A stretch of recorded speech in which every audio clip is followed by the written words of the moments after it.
Wat is jy vir my jou vertel my net so klein bietjie van jou agtergrond nou. So ek kan nou die storie jy het nou gepraat van jy hardloop vir hoop, né?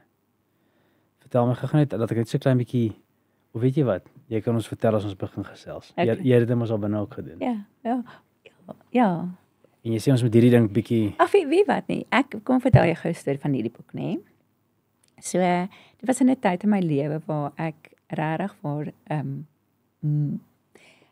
mense het seisoene in jou lewe en 'n mens het altyd is jy in 'n geestelike seisoen, maar daai seisoen, baie keer, daar was 'n tyd in my lewe wat ek regtig waar vir met die Here beklei het. En dit was ek het met die Here gebattle en kan vandag sê en ek kan dit oor die lig ook sê, jy weet, dit is oukei om nie oukei te wees nie.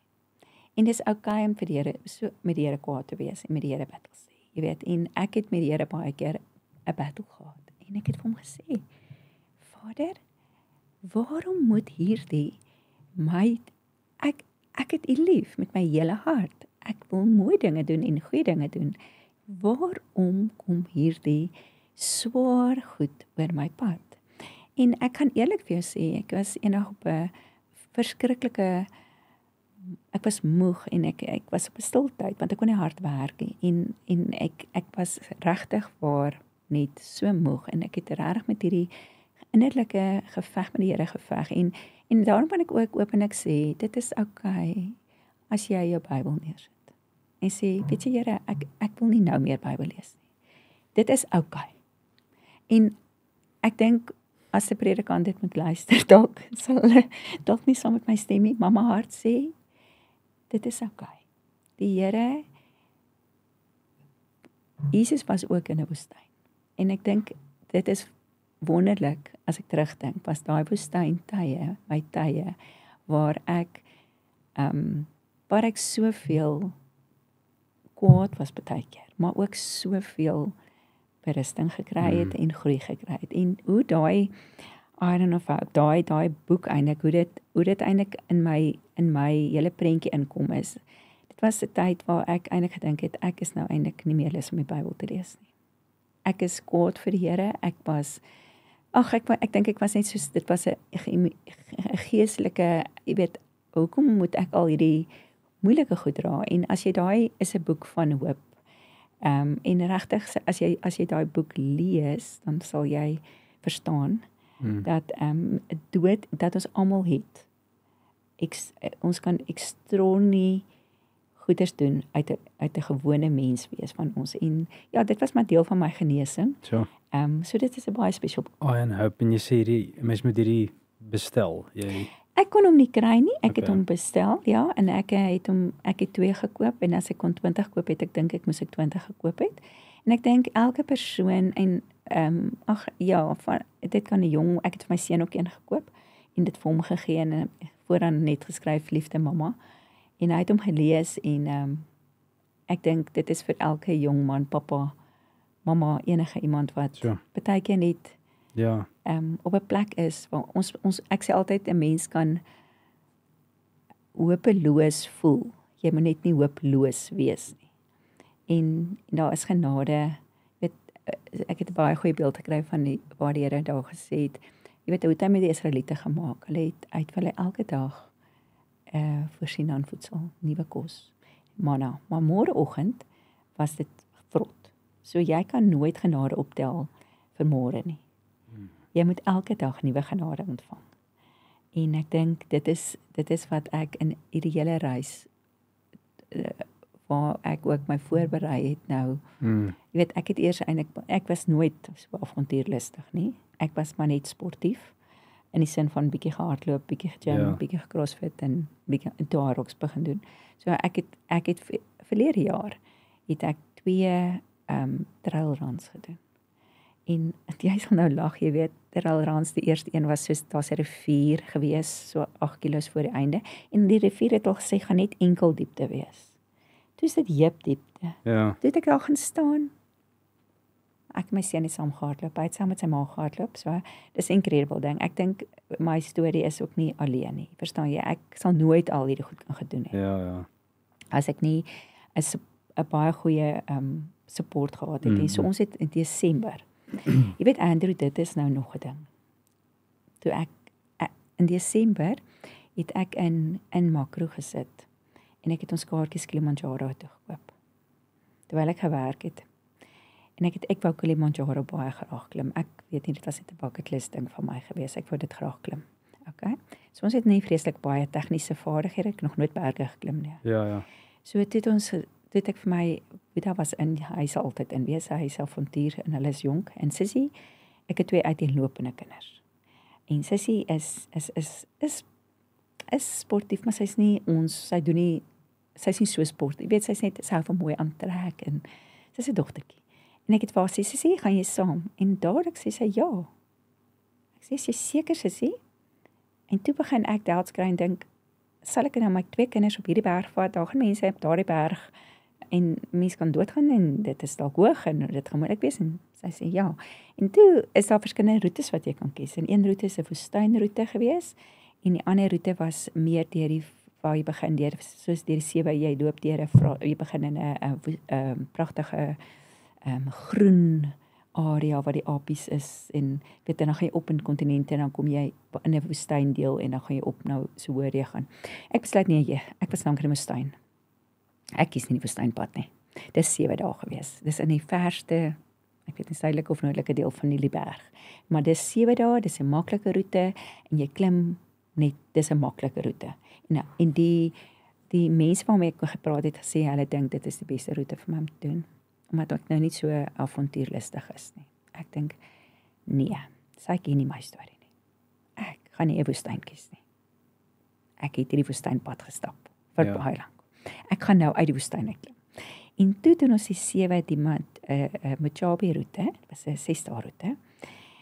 En met my 2 kinders, en ons het voor die tyd, jy weet, maak mense planne. Ek het gesê, okay, sou Sissie siek raak, dan gaan mamma saam met Sissie afkom, want jy kan enige tyd mos nou maar die altitude ontwikkel, dan kan Boeta afgaan. Maar as Boeta siek geraak, dan moet Sissie en ek afkom. Ons kan een kind, want dan kom jy moet nou, jy weet, die helikopters, so van dag 3 af. Ja. Kry jy daai gevoel van, okay, jy is dalk hier in 'n death zone. Die helikopters kom in. So. En kom al mense, jy sien wat is altitude, jy sien hoe mense borrelsiekte kry en die ding van jy raak ontsettend swak. So hulle toets elke aand jou VO2, maar jy weet jou VO2, jou suurstof in jou bloed, hulle kyk hoe gaan dit met jou. En om die waarheid vir jou te sê, in hierdie hele avontuur op na Kilimanjaro het Sissie eintlik die beste saturasie gehad van ons almal en sy's 'n asma leiertjie. en ons ander 2 Boeta het baie swaar gekry. Sy rustige hartspoed was 153. O, goed. Want hy het sy ma se sak mos baie keer dra. So hy het 15 kg voorgehad. 153. Ja, so grof. Ja, weet jy en dit het ons hy het dit van iemand gesê nie. Ja. Want hoe oud is hy? Hy is 27. Okay, en Sissietjie? 23. Okay. Ja, so dit is met 2 kinders. So dit is sy mamma se hele lewe. Is haar 2 kinders. En so Boeta het nooit gesê dat hy eintlik Kilimanjaro is nie bedoel eintlik dat jy moet 2 sakke dra voor en agter nie. Kilimanjaro het 'n geneigtheid om jou baie ook humble te maak. En hy's sterk en hy's baie fiks, maar onthou daar's een ding wat jy nie fiks of sterk kan dit bepaal jou liggaam. Hoe gaan jy die verandering in die ligter kan hanteer?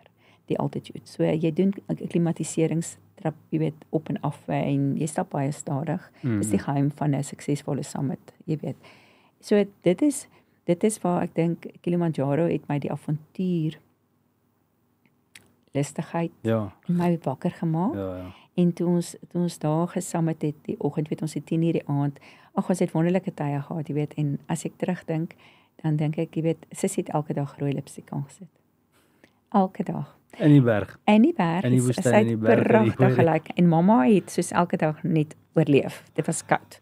En Sissie was elke dag gedres en moes mooi fotootjies geneem het. Dit was wonderlike tyd saam met my kinders en ek het regtig soos toe ons terugkom en ons kyk op ons kry sein, toe kyk Sander eers op die roete en hy sê kyk hier was my hartspoed dit en hier is my hartspoed dit. En ek het baie die ligter ek het gemaak het ek baie moeg geraak het. So jy's nie moeg soos in hart, jy's net moeg. Okay. Want dit is baie dis 'n neeweffek wat 'n hoë ligdruk doen aan jou is dat jy net verskriklik moeg is. Jy eet baie swak en jy moet baie water drink, jy weet. So dit het ons die wonderlike voorreg gehad om die 3 Januarie te kon summit. Ja. Op Kilimanjaro. En daai was jou eerste groot avontuur. Dit was my en daarna het ons dit is 'n baie groot avontuur. Ja, weet jy, dit het ek nou nie geweet nie. Ek het dit nou vir die kinders gesê toe ek nou terugkom van Antarktika, het ek gehoor die een ou wat daar was het 3 jaar geoefen om Antarktika te gaan klim. En jy het net besluit een dag iewers terwyl jy koffie drink, hier lyk lekker, nee, gedoen dit. Terwyl ek 'n makro was, besig was om 'n groot stok goed te koop. Ja. Het ek kaartjies gekoop om Kilimanjaro te gaan klim. Ja. En vir my kinders gesê, dis wat ons gaan doen Desember, Januarie. Toe het hy gesê, kan ons asseblief 'n normale mensvakansie hê, soos normale mense. Dis ek ag nee. Die lewe is te kort vir dit. So Sissy het oujaarsaand gesit in 'n tent, bietjie met 'n altitude in haar van jy raak so bietjie die mekaar en toe sing sy Spoegwolf. Nice. Vir ons almal. Right. En hulle gaan kyk altyd by Hartenbos Spoegwolf oujaarsaand. So oujaarsaand was Sissy Spoegwolf. En sy het vir ons gesing, jy weet, en dit is, weet jy, dis jy in 'n klein tentjie. Ja. Jy het vir 7 dae so 'n groen skotteltjie gehad, dit was jou water. En ons het verskriklike swak kos gehad wat ons moes geëet het en dit is jy, die berg, die mountains en dis wat jy het. En daarna het ons teruggekom en toe is daar mos 'n ding soos Instagram en 'n seun wat vir jou goed aanstuur. Hulle DM jou goed mos. En hy stuur vir my 'n ding aan van Mac. Dis 'n trailrun. Ja. En hy DM hom net vir my. Mamma weet nie wat dit is nie. Mamma sê niks. Mamma sê vir my vra sê, "Hi, ek het ons ingeskryf. Ons gaan dit doen." Ek sê, "Great, mommy, sê niks nie." Maar so die kinders ken mos alles. Jy weet hulle ken alles. Ek dink net dit kan great wees. Jy weet, met hom stap ek 'n berg oor, maklik. Jy weet, ek gee net my sak vir hom. En min geweet dat dit is nog 'n elevation. Ja. En dit is nou nog 'n ritme om te doen. So, toe het ons die Mac gedoen en dis waar ek voor die rivier gaan staan. Dit was nou hierdie ja, dit was in die jaar. Ja. Ons voel ek was ook ingeskryf hom en ek kon dit nie gaan nie. Regtig? Ja. Dit was baie lekker. Kom ek sê so vir jou Andrew. Ek sou vir almal sê. As jy lus is vir 'n lekker trailrun avontuur, maar jy is iets soos baie min ondervinding, 'n avontuur wat jy regtig kan. Die mense is fantasties. Ja, ek dink by al hierdie trailruns kry ek die mense. Die mense, dit is absoluut. Dit is die verskil. Kom ek sê gou vir jou. Almal vra vir my, het ek 'n Comrades sal gehardloop? Nee. Ek wil ook nie. Ja. Ek wil ek wil nie 'n Comrades hardloop nie.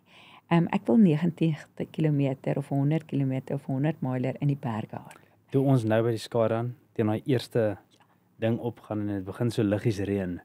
Toe sê ek, kom ons gaan doen die Comrades in die berge, in die reën. Ja, dit is presies dit. Verstaan jy? So ek dink dit is jou dit is maar dit is wonderlik. Ons moet Comrades mense hê, want as 'n mensie Comrades mense gehad het nie, dan was ons almal in die berge en die berge sou te min gewees het en te klein gewees het ons almal. So ons moet bergkinders hê en ons moet padkinders hê. So ek glo ons is maar bergkinders. Ja. En ek dink die berge, ek is lief vir die natuur. Ek vind baie keer dit is ek sê altyd my tuin ook. Toe hy se nooit hier was, toe sê hulle nie, hulle is nou in die Rosestad, maar hulle sien nie eintlik rose nie, toe sê kom kyk my tuin, want my tuin in 'n Langehof en Park het die mooiste rose. En ek sê altyd elke gebed van my en elke droom begin in my tuin. En elke traan en elke hoop en elke stukkie van my is in my tuin. Ek is baie lief vir tuin maak. Ja. En daarom is ek dink ek kies ek die berge. Ek dink ek kies iets want dit is my lewe, dit is ook die storie van my lewe. My lewe het nog nooit net die bekendheid gehad nie. En ek dink Comrades is jy kan oefen, jy weet waarvoor jy weet wat gaan jou base wees, jy weet hier is 'n bult, jy kan dit redelik beplan. Ek dink dit ek sê dit water nooit enigiets af nie, want ek dink dit is elkeen het 'n uitdaging op sy eie. Ja, verseker. Maar ek dink en jy kan ook nie jou liggaam voor die tyd bepaal hoe gaan dit wees nie, maar vir my is 'n berg of soos trail run iets wat jy weet, soos jy weet jy het geweet wat jou roete in die skare. 100%. Jy het presies geweet waarvoor jy oefen. Jy het geweet hoe lyk die berg en toe dit daar kom die oggend. Dis die berg, modder, reën, donder weer. Van roete af, wind. En toe skielik moet jy gaan vind jy het nog nie hierdie roete beplan nie. Ja.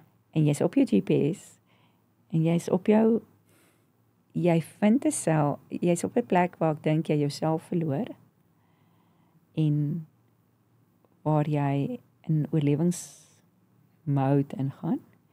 En dan vind jy 'n Andrew en 'n Woutrie en elke naam wat kan ons insit daar. Ja.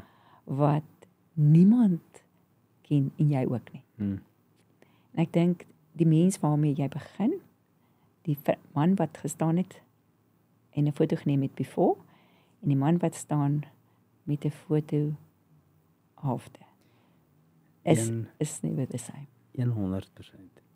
En 'n mens kan dit nie verduidelik vir iemand. Nee, jy kan nie. Mens kan nie. Jy kan nie. Jy weet by byvoorbeeld nou soos dis hoe ek sê die Mac sou ek regtig as 'n nie wat ek enigiets dit is 'n wonderlik vir my want dit het die afsnypunte is nie so kort nie en dit is 'n baie elke stasie is baie gemaklik. So ek dink 'n mens kan dit gemaklik doen. Hulle het baie goeie aanwysings op baie goeie stations. Dis nie so ver uit mekaar uit nie. Ons het was dit 55 km hoeveel ver was dit? Ons het daai enetjie gedoen. Ja. Is hard geweest, maar by daai laaste 8 km toe ek voor daai rivier gaan staan, toe blok my brein. Toe sê ek ek hou nie van swem nie, hoor jy? Toe staan ek daar en ek dink my kind het net geweet, sy ma het nou gestaan. Sy gaan nou daar staan en vas as kop so donkie. Weet jy, toe sit hy sy sak neer. Ja. Toe loop hy deur die rivier terug. Toe sy spring, toe sê ek my bene is te moeg. Toe klim hy af en ek staan op die edge van die rivier en hy staan in die rivier en hy dra my toe deur die rivier. Yeah. En ek met my bene hier hoog in die lug want ek wil net nie nat raak en hierdie kind gelukkig het hy maar sterk bene. Toe dra hy sy ma deur die rivier met my sak agterop. Ja. En hy vas aan hierdie tou en nou staan hierdie klippe onder en hy dra sy ma deur die rivier. Yes. En toe ons deur die rivier aan die kant is, toe sit hy sy ma neer. En so ek dink regtig ek is baie bevoorreg om op 'n ouderdom te wees waar ek nie hierdie goeders ek dink hy self ontdek homself so toe ons op die einde kom, toe was daar so 8 km. Ek dink, "Jesus, ons gaan nou voluit hardloop. Dis plat." Toe sit weer hierdie klippe. Mense enkels breek en so op 'n tyd het hy uitgehardloop en dan kom hy weer terug, dan kom haal hy sy ma. En dan hardloop hy en dan chat hy met almal daar voor en dan hardloop hy terug, kom haal hy sy ma. Ja, geniet dit net. So het hy maar heeltyd op en af hardloop. Almal het eintlik gelag vir hom want hulle sien hom heeltyd op en af hardloop. Maar hulle dis jou seun gesien. So hy het nie 50 gedoen, hy is 70 Nee, die arme kind, ek weet nie. Ek het hom nie gevra wat hy gedoen het nie, hoor. Maar dit is 'n wonderlike ding, jy weet, hy is nie skaam vir sy ma nie. Ja. Hy vat maar sy ma soos wat hy haar kry Ja, en toe ons nou op die einde daar kom, toe sê ek vir hom, "Is jy moeg?" Nee, ek sê ek is doodmoeg. Toe gaan hy met sy hande oor. Toe sê ek wel wys vir hulle dat jy nou maar einde CrossFit en jou ma join met hierdie avontuur. Ja. Toe gaan loop hy met sy hande oor die wenstreep. Toe sê ek vir hom loop maar op Dis jou. interessant jy sê dit so. Ek het baie sterk oorweeg na daai gemors in die berge. Toe wou ek ook op my hande oor die wenstreep loop want ek dink ek sou die eerste persoon gewees het wat gedoen het. Dit is presies. Jy moet dit doen. Want sy sê almal daar sê niemand het dit nog gedoen nie. Toe sê ek wel hierdie arme kind saam met sy ma gehardloop het nou en haar deur die rivier gedra het en weet jy langs die pad, weet wat is die verskil tussen trails? En ek dink mense stop vir mekaar. Mense kyk uit vir mekaar. Ja. So daar was 'n vroutjie, hy noem haar toe nou 'n tannie. Mamma, ons kan nie die tannie hier los nie. Sy gaan verdwaal. En toe het haar deur die woud want op 'n tyd hardloop mense nogal deur 'n skerrige woud, jy weet. En toe wag hy nog vir haar. Jy weet so dit is half 'n community van mense Ja. wat een goal het en mense dink eintlik, weet jy wat ek sê nou vir hulle buite mense tyd in 'n mountain maak nie saak nie. Dis die klaarmaak. Almal wil klaarmaak. Ja. Jy vergeet eintlik wat is jou tyd wat jy hardloop. Ja, jy Almal vergeet eintlik dat jy worry meer, jy's bekommerd, jy sien meer hoorie kan ek net gou vir jou help. Deel 'n gel uit Ja. of deel 'n daar bietjie was water. Safi het nou met die skare het hulle gesê 5% of people come to race this. The other 95% survive it. That's true. That's En, true, jy dit weet was so. my nogals- Dit is regtig so, maar ek dink in survive mode dan kom ook 'n deel van jou uit wat jy sien maar daar's nog goed in mense. Ja, Daar's nog regtig goed mense. Daar's nog goeie mense. Ek dink die wêreld daar buite moet so baie veg en daar's baie goed nog in mense. Daar's baie liefde in mense. Daar's nog baie omgewing in mense en daar's so baie in my om te gee en in jou om te gee. En op die reis dink ek het jy so baie mense geïnspireer deur weet ek het byvoorbeeld doe ek die mountain Table Mountain Challenge doen. Nou daai een het ek gedoen alleen, my kind het nie saam met my gaan nie en hulle het nie vir my gesê dit is 'n navigation route nie. So eintlik was dit 'n tipe van 'n net 'n klein reis gewees vir die naweek se UTMB wat hulle nou hardloop die Trail Mountain 1. So almal die berg geken. Behalwe die Vrystaat. good. En daar het ek besef, okay, ek het probleme en ek het 'n ou langs die pad gekry van Robertson. En hy het 'n bietjie, ek kon dadelik sien hy's 'n bietjie Kaaps depleted. Hy kry swaar en ek het nou maar die fully gear met baie extras gehad en ek deel dit toe met hom en ek besluit, ag weet jy wat, ek gaan net maar so half saam met hom hardloop en ons gaan maar ding klaar maak. Jy weet, ek hardloop nie vir medaljes nie. So ons maak die ding klaar. Dankie daarvoor want ek het nie besef as ons jy het so die eerste 12, 15 km, maar iewers het hulle my in die briefing gesê daarna is dit self-navigate. Maar ek het daai een gemis. Andersins het ek dalk nie begin nie, jy weet, maar toe is dit self-navigate. Toe moet jy oor daai mountain gaan en weet jy daar een op 'n tyd het ek gestaan en toe is ons van die pad af. En Tafelberg is die gevaarlikste weg dink ek om te kan klim en te verdwaal. Want jy sal doodgaan op daai berg. En daar het ek regtig besef, okay, berge sal my altyd baie aanpal. En in daardie reis het daar 4 mense regtig in die ICU geëindig. Toe ons afkom, die dag het 'n vroutjie voor my gehardloop en sy het of 'n end voor my en sy het geval en ek het 4 mense. So onthou berge is gevaarlik. Dit moet jy altyd onthou, 'n berg moet jy nooit dit het ek besef, jy weet, moenie dink en toe ek nou in Antarktika was, het ek besef en daar het ek in ander kringe gesit. Jy weet, met mense wat baie groter goed te doen het as wat ons nog aan dink. En daar het ek besef die een ding wat almal daar doen is, hulle het begin met gewone goedjies. Klein berge. Klein uit 'n vermoë goetertjies. Klein goed. Moenie van Kilimanjaro gaan en dink jy gaan die K2 klim nie. Daai gaan jy nie, dan gaan jy jou mountaineering neersit en jy gaan nooit weer dit doen nie. Weet so ek dink dit was ook ek dink in enige mens het in hom om 'n berg te doen. Ons hoef nie noodwendig die ultra te doen nie. Jy kan 'n 10 km skyrun doen. Presies. Jy verstaan, net om deel te wees van die kultuur van avontuur. Ja. En ek dink daai avontuurdeel is 'n deel wat ons verlore gaan in die samelewing want ons moet oorleef in 'n wêreld wat aan ons standaarde stel. En in diep binne jou is daai seentjie, daai mens wat sê wat van, wat meer. Ja. En ek dink dis maar wat die daarom kies ek maar mountains. Ja. Nou hoe het jy by die Antarktika avontuur beland? Want dit is, kyk, dit is amazing. Jy het 50 km in Antarktika gaan hardloop, die Vrystaat. Vertel ons wat bang is vir koud. Vertel asseblief hoe het dit gebeur? En wat het jy daar beleef? Ja, daai weet jy dit was regtig weer eens het ek nie van dit geweet nie. Dit was weer eens begin deur 'n DM van 'n kind wat vir jou 'n avontuur stuur en sê mamma, hier is jou challenge. En ons sou dit eintlik saam gedoen het, maar die onbekendheid daarvan van jy weet nie wanneer gaan jy nie en weet nie wanneer jy terugkom en hy is voltyds besig om te werk en jy weet ek het toe ingeskryf en ek het ek moet baie kyk na dit is alles baie streng op daai jy moet gesond wees, jy moet medies heeltemal gekleer wees en ek het in daardie tyd bietjie terugslag gehad, gesondheidsterugslag gehad. Ek het baie gesukkel om en ek het net ingeskryf. As jy vir my vra hoe dit gebeur, dit was net eenvoudig van weet jy dit is in 'n seisoen waar ek wil weer begin lewe en dit is my seisoen waar my kinders nou uit die huis uit is en ek het verskriklik net altyd gewerk en ek het ingeskryf en gedink, okay, let's do this.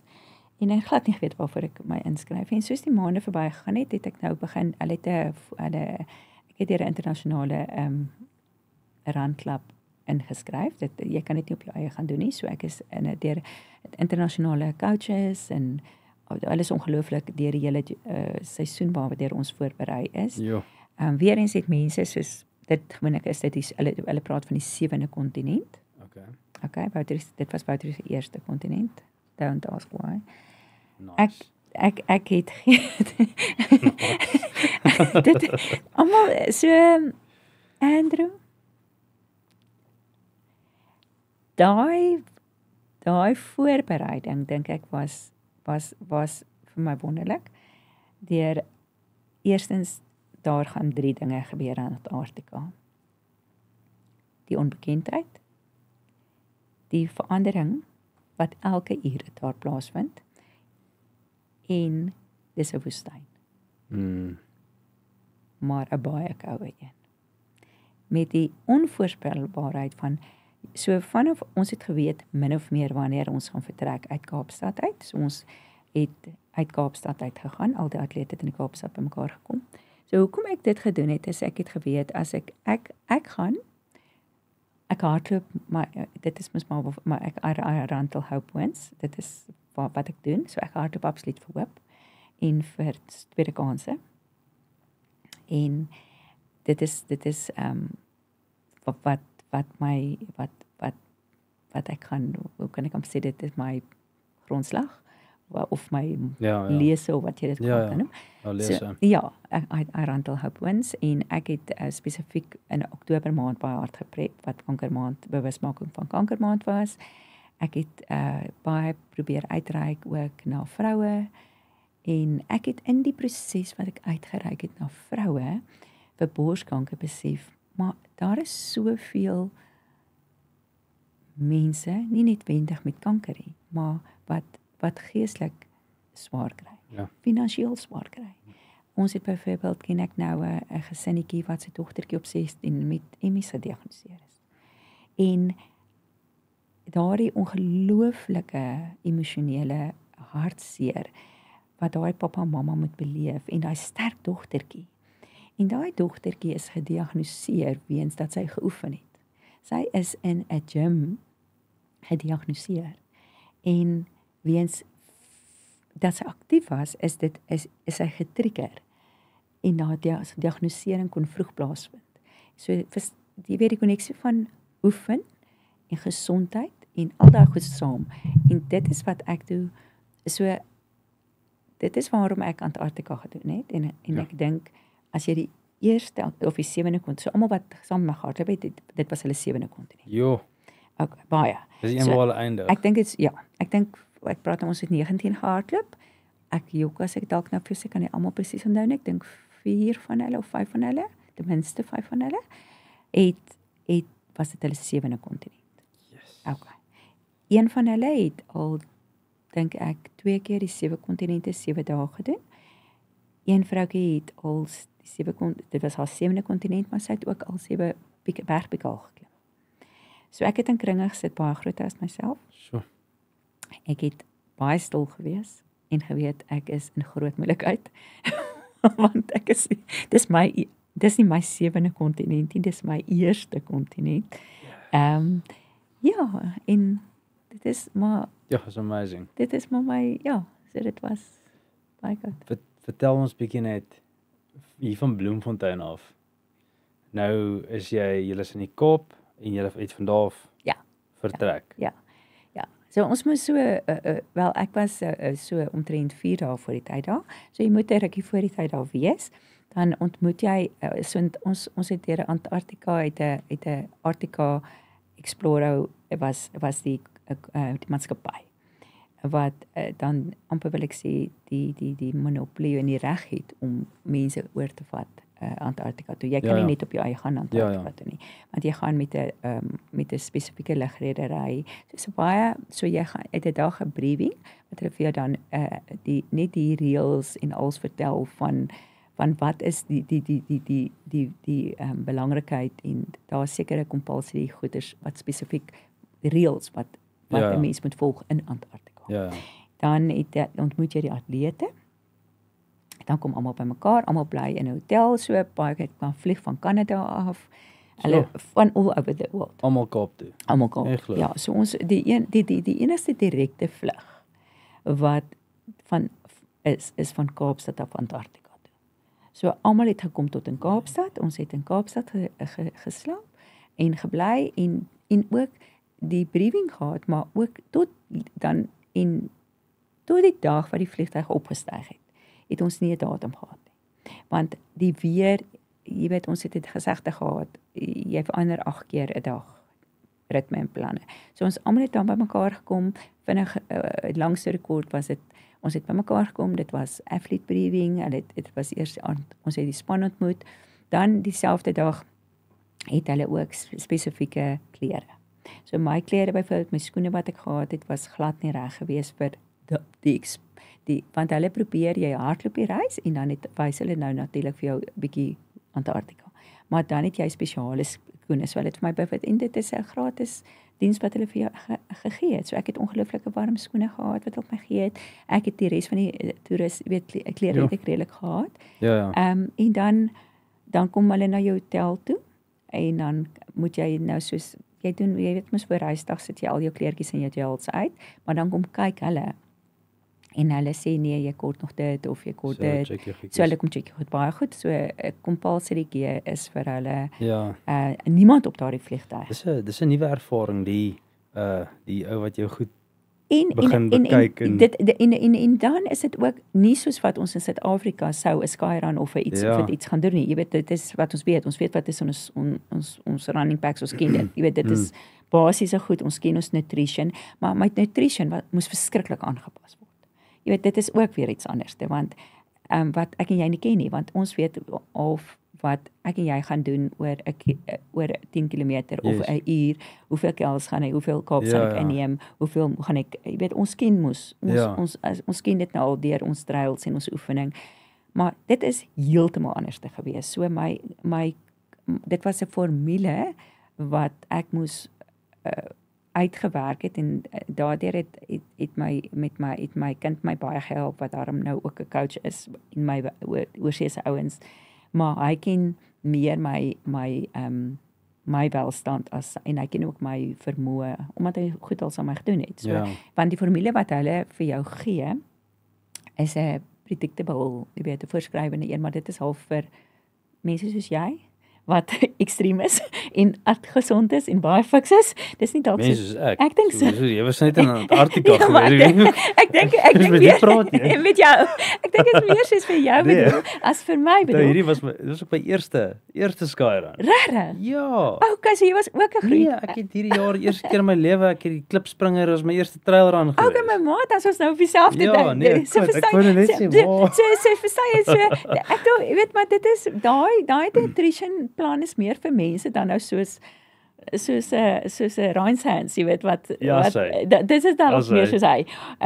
So ek het ek moet jou sê Gerard het my ook baie gehelp Okay. by 360. By 360, ja. Ag jy weet hy Ja, is sy eyster. ag weet jy en omdat hy ook ouer is. Mm. Ek dink ek sal ietsie van hom moet herhaal. Never miss your last gel. Daai is 'n ietsie van Gerard wat ek sal in my hart sal koester vir altyd. Never miss your last gel. Never miss your last gel. Never miss your last gel. Daai laaste 3 km is waar jy is eintlik wat jou gemaak of breek, jy weet. So ek het uit my gehelp en gesê okay, ek dink dit sal werk vir my. Ek het toe by die huis gekom en ek het gaan sit en ek het dit vir my kind gegee en ons so okay, so jy het 'n ice station daar, maar dit is as jy daar is, daar's kos en alles, maar jy is verantwoordelik om jou eie gels te neem. So jy het nie 'n support, jy weet as jy nou 'n lang 100 miler doen, dan het jy 'n support system wat vir jou gaan sê drink, eet. In Antarktika is dit soos hulle dwing jou glad nie as jy in is om weer uit te gaan nie. Dit is die verskil. Jy het nie soos as jy byvoorbeeld die Gobi Run of iets het jy 2 ure wat jy dis 400 km wat jy hardloop moet sê. So jy het 2 ure wat jy in die ice station mag wees, dan moet jy uit wees. Ja, dit is die een wat ek dink David Goggins het dit gedoen en Damien Damien het moes die 100 miler gewen in Macmac. Ja, so hy het sit in volg. Ja, so Damien is 'n masjien. Damien oefen elke dag. Onthou hy is 'n fisio daar in Sabi, so hy oefen daai berge elke dag. Ja. So dit is absoluut hy's 'n absolute ongelooflike. Het jy al vir Damien ontmoet? Ja, ek het saam met hom gehardloop. Ja, sy. Hy het dieselfde hy het saam met ons gehardloop. So wat so wonderlik is weet jy Andrew, Damien hy het dieselfde Macmac as ons gehardloop. So ons het almal saam gehardloop. Ja. En dit is ek dink wat mountains so spesiaal maak. Nee. Jy hardloop saam met hierdie incredible man. Ja. En saam hy gesels met my soos met ons bou geselskappe op en ons raak vriende en die ou wat die Skyrun gewen het. Ek het die jong kind was dit die 200 het hy die 200 myl. Dit was 320 km. Wanneer? Ek probeer onthou en by die Macmac. Ja, wat hy gedoen? Nee, het 100 myl. Was 100 myl? Ja. Daar was iets anders wat Damien gedoen het. Hy die 400 km nou gaan doen in die woestyn daar in dit. Dis in China. Ja, in China. In Suid-Afrika. Ek kan onthou. Ek het hy nou die 200 myl. Ek dink hy dalk het hy. Ja, nee, ek het die afstande sit en kyk en maar dalk is dit jy kan dalk reg wees dat dit proses wat sien ek. Ek al wat ek vir jou sê is hy is 'n ongelooflike. Hy's groot ou.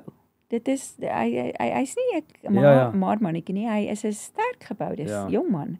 Hy's regtig maar weet jy wie ook saam met ons gehardloop is hy hardloop en is 'n ASIC atleet Adi. Ja. Hy het saam met ons ook gaan hardloop. So nee, hy was by die Wild Trail by ons saam met ons gewees. Ja, by die Wild Trail het hy gehardloop. So die verskil ook tussen byvoorbeeld die Macmac en die Wild Trail. Wild Trail is 'n middel so wat ek vir jou kan wel sê is ek sal nooit 'n reis doen wat die onder 'n UTMB reis is nie. Want ek dink as jy weet al daai indeksreise is verskriklik goed georganiseer. So ek het met Table Mountain effentjies geskrik want dit was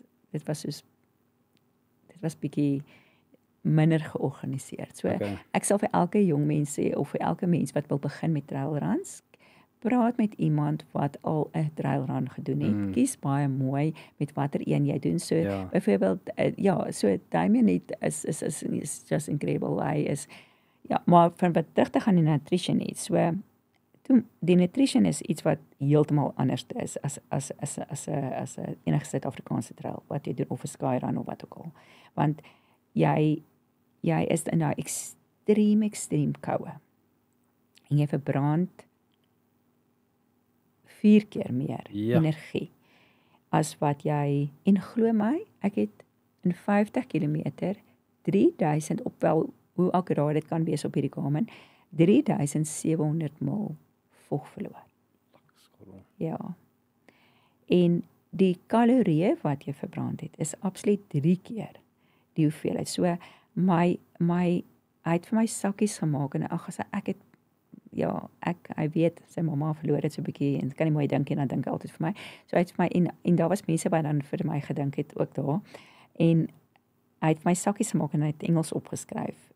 First hour, second hour, third hour, so elke uur vir my Kaaps wat ek gedrink het, my Morten, ek het Morten gedrink, het 'n Tauwind gedrink, ek het baie Revive gedrink.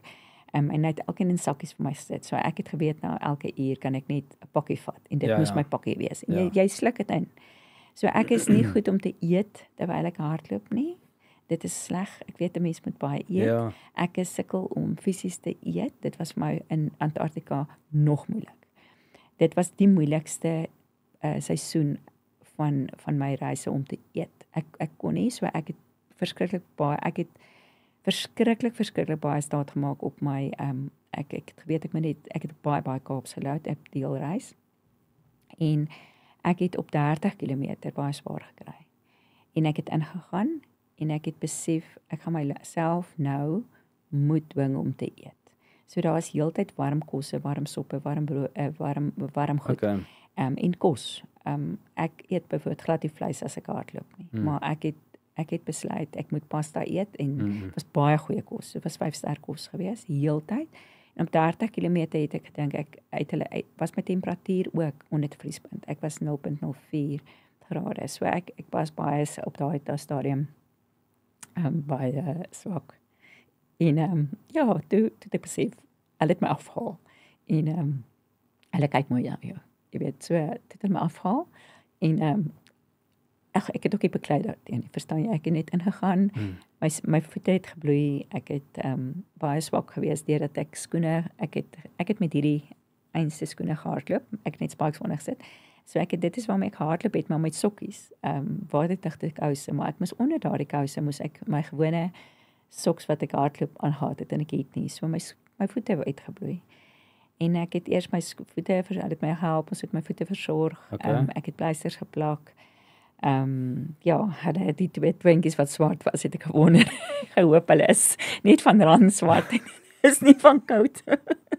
Ek het so gehoop dat hulle okay gaan wees, maar weet jy, iets in jou gaan in daardie proses, ja, ek weet nie, dit sal of jy gaan half dood in jou. Daar gaan iets anders in daai proses gebeur, iets anders. Jy weet, byvoorbeeld toe ek die eerste keer inkom na die eerste 10, so ons labs was net 4.2 km.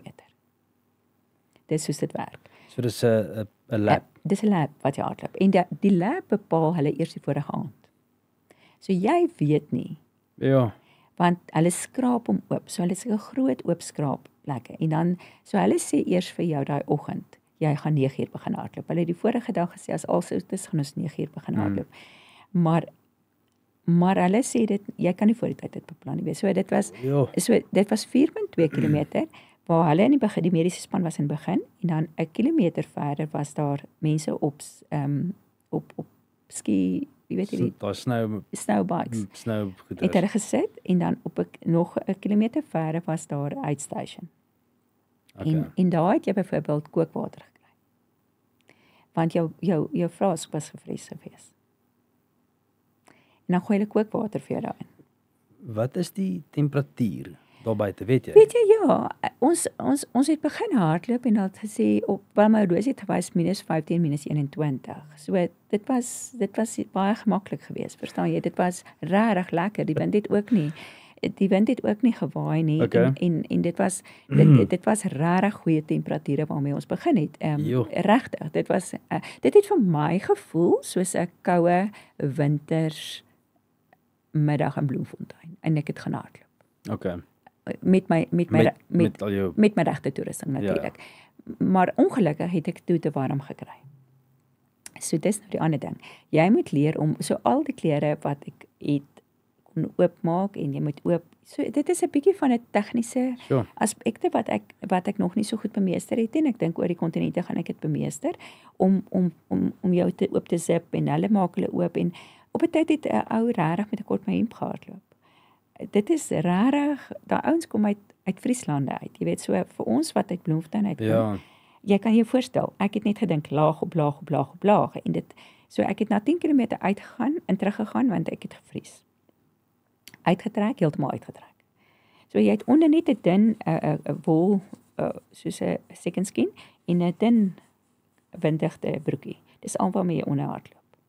En dan bo is nou maar jou leiers wat jy aan. Ja, ja. Ek so afhangende van so ek moes eintlik toe net met 2 leiers hardloop het in my ouer self. Maar ek het verkeerd begin want ek was natuurlik bang vir die koue. So toe het ek gesweet. So toe ek my klere uittrek was ek sop nat. En toe het ek droog aangetrek want die oomblik as jy koud raak, as jy nat raak, Ja. dan vries jy. Jo. So toe ek oopmaak, toe het ek geweet dis te laat. Want toe was ek voor gevries. En as jy begin vries, Yes, dit is crazy. ja. En die ander natuurlike baie gevaarlike ding is jy drink nie. So die een baie oulike ou wat uit net 21. So die mense hardloop daar gewoonlik maar net 'n maraton. Dis nie normaal om meer te doen nie, dink ek. Daar's min wat normaal wat ander, maar ek het gedink dis 'n maklike afstand om te hardloop, verstaan jy? Dis hoekom ek nie wou die 42 doen nie. Ek het gedink ag nee, regtig 50 is mos maklik. Dink ek kan dit maklik doen. Ek het nie besef dit gaan nie so maklik wees nie. Jo. So ja, jy die leier was die geheim geweest as jy reg kon leier. En dan natuurlik om heeltyd jou gesig toe te maak. Want daar jy kan die sneeu kan jou verblind. So jou oë moet heeltyd, jy mag nie 'n oomblik sonder beskerming hardloop nie. Met ander woorde nou die wit Die wit en die wind. en die wind. En die wind en die ultrastrale so sterk. Ja. Okay. So jou oë, dis hoekom nou nog kan ek eintlik so sukkel met my oë. So ongelukkig hierdie een oog van my het ek bietjie probleme en hy sukkel ek en hy traan. So my traan het letterlik gevries. Deur die oog half begin wou vries. Deur my brille. So ek het so met een oog op 'n tyd gehardloop. Ja. Ek het hom toegemaak. So ek het heeltyd half toe ek eers 10 km inkom en ek kyk so af op my foon, toe sien ek Sander sê vir my mamma moet nou binne inkom. Trek uit, jy kry koud. Jy weet so hy het of my altyd omdat hy al so 'n bietjie ken om saam met my te hardloop.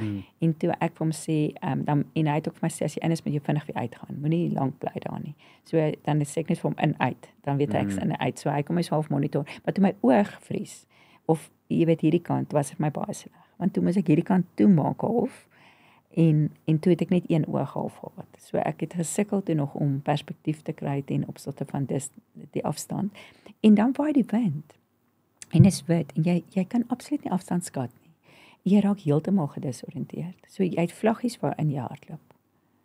En jy hardloop heeltyd in 'n sirkel. Ja. So jy verloor half en dit is hoekom dit so gevaarlik is want as daar 'n storm opkom, moet hulle al die atlete vinnig genoeg kan bymekaar kry. So ekskuus, so dit was ek dink die meeste van die challenge was geweest die verstaan, die ritme en dan om hoe jy asemhaal. Jy moes baie meer deur jou neus asemhaal want die neus vir die lug meer na my longe toe. Voordat dit in die longe inkom. Ja. Dis alles is nou anders. Alles. So jou asemhalingsritme was anderste, jou pace was anderste, jou breathing methods was anders. So, jy moet baie meer exposure en jou lekker groot longkapasiteit ontwikkel. Ek wil vir jou sê dit is 'n heeltemal 'n ander reis in totaliteit as wat 'n berg of 'n pad is. Yes. Dis regtig ek dink dit was ek het 'n wonderlike voorreg gehad in Bloemfontein.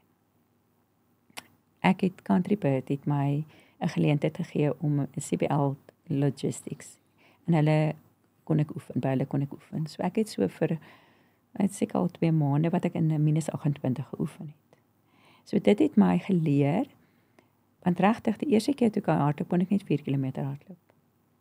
Toe het my longe, my hele diafragma het in spasme aangegaan. Ek het so koud gekry, ek moes uitkom. So ek het 'n wonderlike voorreg in Suid-Afrika in ons pragtige dorp Bloemfontein gehad met ons pragtige mense, Bloemfonteinse mense. En die geleentheid gehad en dat vir my die koelkamer oopgemaak. Die mense het my gedien. Die eerste ek onthou so goed in die begin ek het so swak gewees om uit te loop daarna. Ek het dit begin altyd so, dis ook maar baby steps. Ja, Ek het 4 kilometer, toe ek 10 het 15, 15 het 20, 20 25, toe so dit langer geraak. Maar jy werk nie soos op distance en jy werk op tye. So eers was dit net soos vir 10 minute, dan 20, dan 'n uur, dan 2 ure, dan 3 ure. So 4 uur was my max. Wat ek geoefen het in daardie minus 28. Wat ek jy weet, nee, dit help baie. En ek dink Wat was? veral in Suid-Afrika waar gaan jy die geleentheid kry? Nou ek kon dit in Bloemfontein kry, jy weet, en dit het my weer laat besef Bloemfontein is in 'n ongelooflike stad waar mense is wat nog omgee vir mekaar en ons is maar eintlik 'n klein dorpie. Hier is goeies. Hier's absoluut. Hier is absoluut goeie mense wat net maar en as ek klaar was, het daarin en weet jy wat is 'n wonderlike ding, maar omdat ek 'n voltydse professionele werk ook het ek hierdie in my naure gedoen. So ek het party aande 9 uur gaan hardloop. Ja. Dan het daar 'n man gestaan en hy die hele tyd voor daardie deur gestaan. En die logistics het gereël met Bushamet, die paramedics, die suster, die ambulans, almal was in bystand. As daar enige nood sou gewees het, sou hulle protokol en veiligheidsmaatreëls was 100% reg om my te kan akkommodeer. Ongelooflik. Ongelooflik wat hulle gedoen het. Ek kan nie genoeg dankie sê vir hulle nie. Ek sou nooit so voorbereid as mense dit kan voorbereid wees noem as dit nie was vir 'n geleentheid wat ek gekry het en ek gee die Here al die eer daarvoor. Ag, dis ongelooflik. Ja. So sê vir my dat jy het gesê dat op 30 km jou bloei jou voete. Dit Antarktika begin. Dit Antarktika ingeskop, ja. Ja, my voete en ek dink die wind het opgeslaan. Okay. Die wind is daar. So dit is die wind. As die wind opslaan daar, dan waai dit daai sneeu op. So die wind is die gevaar in Antarktika. En dit jaag seker die temperature dan natuurlik ook nog. Al weet jy wat, ek dink op die einde was dit so minus 45 gewees. Myself, as jy vir my vra, nie rekord nie, dan sal ek sê dit het vir my baie gevoel. Ek dink dit is minus 50. Dit is 'n koud wat weet jy onbeskryflik is.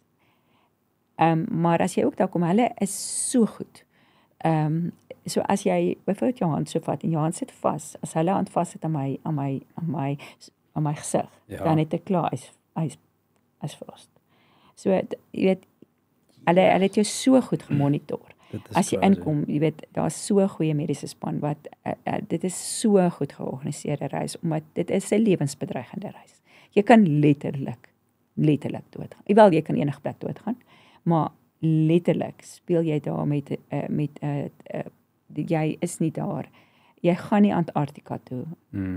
Met dink jy is untouchable nie. Ek beloof jou. Jy kom baie vinnig agter. So op 30 km het ek het my gevra ek moet een woord gee. Toe sê ek I think it's digging deep. Dan daar het ek begin in 'n baie donker plek wees, 'n stil plek, maar tog is dan in jou ook daai van ek het ingeskryf vir 50 km, ek gaan klaarmaak. Ek moet nou net jy weet met die genade absoluut wil ek jou sê al die eer weer vir die Here. Ek kan nooit hierdie reis as ek nie besef het daar ek het glad nie in angs ingegaan nie. As jy terugdink nou Andrew klop my hartjie in my keel. Maar op daardie oomblik wat ek in daardie oomblik is, dis maar toe jy dink ek ook in daai oomblik van die storm was en die weerlig is en enigiets kan jou slaan en tref en jy weet nie wanneer gou dit op nie. En jy dink eintlik nou jy is 'n pappa en jy het 'n gesin by die huis en jy wil terug gaan huis toe. Maar in daai oomblik ontvang jy genade. Wat jy eintlik nie kan oorvertel nie. Ja. Jy oorleef daar met 'n perspektief van as jy terugdink, dink jy, hoe mooi, was jy ooit bang? Nee. Ek het as ek vinnig kan aanhaal terwyl ons nou opdaring praat, ek onthou ek het begin om kliphard te lag. Ja. O ja. Ek het gelag, kliphard. Ek het daar trane geloop en toe het ek begin lag. Ja. En toe voel ek so dankbaar. Ja. dat ek die voorreg het om in hierdie storm bo op die berg te wees. Ja, maar jy weet wat, almal het vir my gevra hoekom lag ek so. En ek het gesê as ek senuweeagtig raak begin, maar dit is regtig so, as ek begin moeg raak of ek raak senuweeagtig, dan guggel ek. So ek het begin lag maar net van wat moet jy doen? Jy weet en almal na die tyd het almal altyd en weet jy eintlik besef 'n mens nie, maar tussen hierdie groot reuse waarmee ek gehardloop het wat al 7 kontinente gehardloop het jy tog elkeen van ons dra tog 'n storieetjie van hoop. In hierdie reis. Al is dit jou eerste een gewees, het jy nie eintlik gedink die ou wat al 20 ander gedoen het jy eintlik 'n klein puzzeltjie gewees van sy lewe. Ja. Want hy het jou iewers verbygegaan. En by ons het hulle my so Sander het my sê mamma, as jy nie 2 keer lap nie in een van jou laps nie, dan hardloop jy te vinnig. Want jy verstaan. So onthou ons het laps, nê? Ja. So 4.2 kilometer hardloop ons almal. En hy het vir my gesê want die ou van Austria, hy is die Guinness Book World of Records holder vir die fastest treadmill runner. En ek het saam met hom in Kaapstad gaan hardloop en ek weet wie hy is nie en ek het hom sê kom doen 'n check-out run saam met my. Min geweet, okay, hierdie ou is eintlik 'n wêreldrekordhouer. Ja. Maar hy het ook nie so want hy het nie so gepraat nie. En ek het net wees nice met hom, hy ken nie Suid-Afrika nie. Jy weet so, ek dink ja, op 30 km het ek verseker baie diep gedelf en ek het my voete gekyk en dit gebloei. En het so gestaan, dit was baie swel geweest. En jy voel nie meer jou lippe nie, jy voel nie meer jou neus nie. Jou neus vries. Letterlik, binne-in ook. Alles vries. Alles vries. Wat? Ja. Die jou hande jy vries. Anders, né? Ja, jy vries. Jy's letterlik gevries, letterlik. Dan ontdooi jy en jy gaan en dan weet jy, dan is daar genade wat deurkom om uit te stap. Want as jy daar uitstap, nê, gaan jy dieselfde doen. En dit geheim is, jy gaan met so ons wind het gewaai, jy die een helfte het jy wind agter jou gehad, dan het jy wind opgehad as jy gedraai het en 'n kilometer bult. Dis nou nog 'n bult ook. Ja. Natuurlik is daar 'n bult. Ek moet jou sê die bult, die so almal het gehardloop en die bult het jy half gestap. Ja. Almal. Want hy bult het jou hartspoed en onthou ek moes heeltyd in gehardloop het wat ek in 'n zone 3 bly. Ja. So ek het in low aerobic zone die hele tyd gebly want as ek in 'n threshold zone ingegaan het my hartklop te hoog gegaan. Jy weet, sou ek nooit hierdie reis kon klaar gemaak het. So ek was in 'n baie kort tydjie in my threshold zone. So ek het in 'n aerobic zone die hele tyd gehardloop omdat ek geweet het ek is ook 'n ouer atleet. Jy weet, daar's ook 'n groot verskil tussen 'n ouer atleet en 'n jonger atleet. 'n Jong mannetjie, hy smash it. Jy weet, hy kan aangaan, maar die oomblik as jy begin ouer raak, moet jy so jou hele ritme van hardloop aanpas om nog steeds volhoubaar te kan wees. Jy weet, en om nie beserings te kon kry. En ek het ook gesê, weet jy, toe ek die 50 klaar is, toe kon jy aangaan. So dis die ander ding van daai wedloop, nê? Jy kan aangaan. Jy kan nog. Daar's 24 uur. Die afstand wat jy inskryf as jy hom bereik het, kan jy die call maak. Klaar of gaan aan. En ek het eintlik gedink ek gaan aangaan tot op 100, want ek het 8 ure klaar gewees. So daar's nog baie lank tyd oor gewees in die 24 uur. So hoekom wil ek nou ophou? Ek is daar om te hardloop. Dis daar. En wat mens kan doen is jy kan ingaan, jy kan gaan warm raak, skoon aantrek, lekker eet en 'n dag, jy weet 'n uur of 2 gaan warm raak en dan kan jy weer op die baan gaan en jy kan verder hardloop. Maar weet jy, ek het ook besef ek moet my liggaam eer. En as 'n tempel van Jesus. So ek het besluit op 50 km ek is klaar. As jy my vra kon ek verder, ek glo so. Kon ek dit doen om my gesond ten koste van my liggaam en gesondheid sou ek dit gedoen het. Ja. So een van die atlete het haar hele gesig was wat uitfros. Sy het glad nie wel op haar gesig gehad nie. Haar lippe was tot niet. jy kan sien my wang het nog letsels. Ongelukkig het ek 'n bietjie hierso, maar dis al beter. So 'n halwe van haar oor. Die ouetjie wat die 100 km gewen het, sy hande was vir 'n dag dood gewees. Spierdood. En hy het nie sy hande 100 km. Hy het die 100 km hardloop en gewen. Hy het baie goed gedoen. Maar hy het die reiskos verby. Ja, maar weet jy wat? So ek dink om net om te weet dat dis wonderlik, maar ek wil daar lê nog vir my 6 kontinente voor. En ek het besef, ek het my goal bereik. Ek het dit geselebreit. Ek was gesond. Vandag sit ek met jou. En hier sit jy en jy alles. Ek het bietjie, soos jy kan agterkom, jy kan as jy mooi kyk daarso is die letsels, daar is letsels op my hande. En die eerste ding toe my dogtertjie my sien, sy het gesê, laat ek nie ja neem, dit sal R500 kos.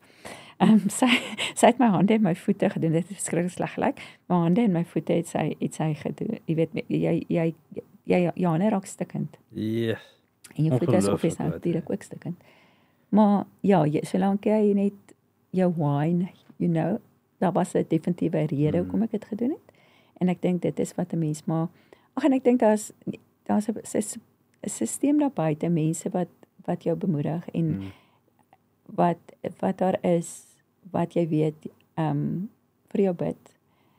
Ek dink ek het die krag van ek kan nie vir jou sê hoe ek die krag van gebed op sekere tye in my lewe daar ervaar en ek het regtig geweet toe ek swak was daar soveel wat vir my gebid het. Terwyl ek nie gebid het nie, want 'n mens in daai oomblik jy gaan jok. Ek gaan vir jou jok as ek sê Andrew, ek het gebid. Ek het as iemand my vra wanneer ek het gedink, ek het regtig nie gedink nie. As sy vra het ek musiek geluister, ek het regtig nie musiek geluister. Ek het regtig op 'n plek gewees wat ek nie nou vir jou kan sê nie. Maar vir die vrou wat begin het en die vrou wat hier met jou gesels is 2 verskillende mense. En ek dink dit kan jy ook sê. Ons stap, ons begin en dit is waarmee ons eindig.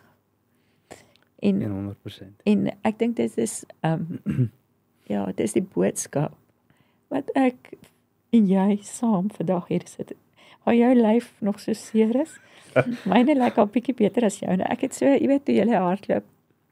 Het ek vir julle so dopgehou en ek het so gebid eintlik want ek so bang vir donderweer en ek het nog gesien as iemand wat 'n slang gesien het. Ja, goed. Ek het daarom die slang gemis. Yes, wie wat en toe ek daai sien, toe sê ek, "Here, hierdie sal nie op my bakkies wees nie." Ja, ek slange sal ek nie maak nie, maar ja, jy weet, ek het maar vinnig vir jou, ons praat nou so lank dink ek, maar die wonderlike, ek het eintlik ek dink dit was die tweede aand, want hulle is na die reis, dan herstel jy, en dan die volgende dag vat hulle jou na verskillende dele toe in Antarktika. Ja. Ek sal kortliks dit vir jou vertel nog, maar weet jy ek die aand so, almal is stil. Want hulle praat ook nou nie eintlik goed Engels nie. So hulle sukkel om Engels te praat, hulle praat glad nie Afrikaans nie. So ek kan gelukkig my swak Engels, hulle Engels verstaan het, want ons het almal baie swak Engels gepraat.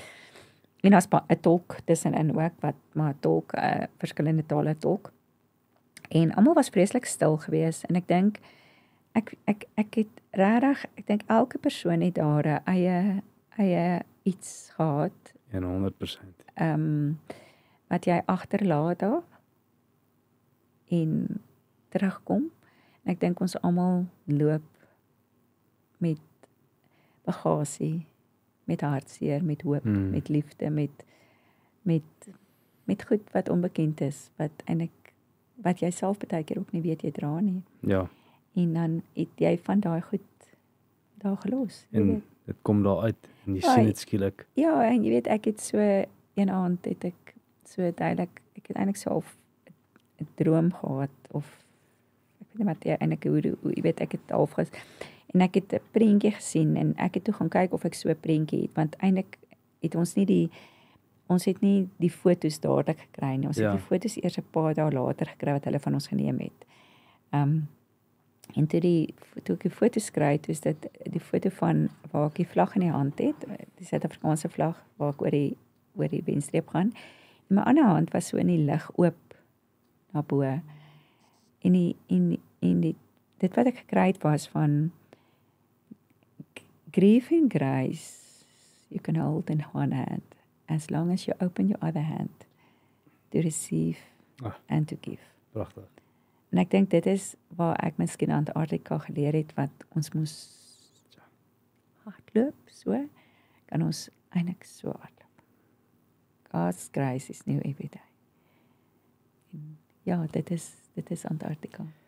Bertie, dit is ongelooflik. En dis vir my so lekker om ek sit hier so in verwondering. Ek sal nog 'n uur hier sit. Baie dankie.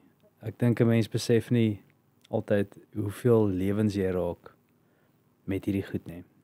Ja. Jy weet, 'n mens gaan daarna toe vir wat ook al die rede jy gedink het jy gaan en dan gebeur die ding wat jy nie gesien het gaan gebeur nie. En iemand anders daar buite sien hierdie goed en daai hoop waarvoor jy so hardloop kom in 'n ander ou se lewe en in 'n ander persoon se lewe in. Absoluut. Ek ervaar dit en ja, ja, ek gaan definitief in volgende jaar ek gaan definitief volgende jaar aangaan en met dit waarmee ek begin het hierdie jaar en ek my gebed is dat ek in myself heeltemal sal doodgaan en dat Jesus in my sal regtig willig wees en dat ek sal hardloop vir hoop as 'n Suid-Afrikaanse vrou en dat ek vir almal kan sê wat vandag daar buite is wat dit nodig het om te hoor. Jy is genoeg. Jy is geliefd. Daar is vir jou 'n tweede kans. Ek hardloop vir jou, vir myself. Ek hardloop vir die verheerliking van dat Jesus sê, my genade is vir jou genoeg.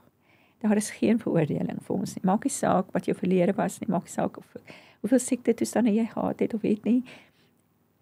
Ek hardloop vir hoop. En vir 'n wonderlike 2026 wat vir ons wag. En soos ek altyd sê, till hope wins, I will run. Pragtig, baie dankie. Dankie Andrew. Waardeer dit, dankie. Ek is baie trots op jou.